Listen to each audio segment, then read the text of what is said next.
اسلام آباد سمیت پنجاب کے مختلف علاقوں میں کارروائیوں کے دوران 20 غیر قانونی افغان شہریوں کو گرفتار کر لیا گیا ہے۔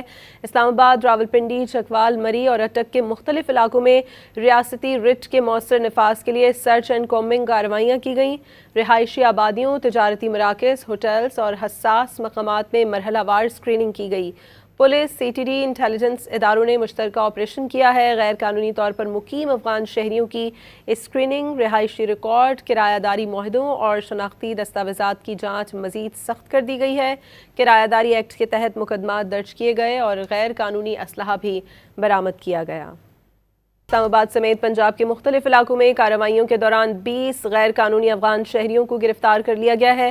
اسلام آباد، راولپنڈی، چکوال، مری اور اٹک کے مختلف علاقوں میں ریاستی رٹ کے مؤثر نفاذ کے لیے سرچ اینڈ کومبنگ کارروائیاں کی گئیں۔ رہائشی آبادیوں، تجارتی مراکز، ہوٹلز اور حساس مقامات میں مرحلہ وار سکریننگ کی گئی۔ Police, C T D, intelligence اداروں نے مشترکہ آپریشن کیا ہے۔ غیر قانونی طور پر مقیم افغان شہریوں کی اسکریننگ، رہائشی ریکارڈ، کرایہ داری معاہدوں اور شناختی دستاویزات کی جانچ مزید سخت کر دی گئی ہے۔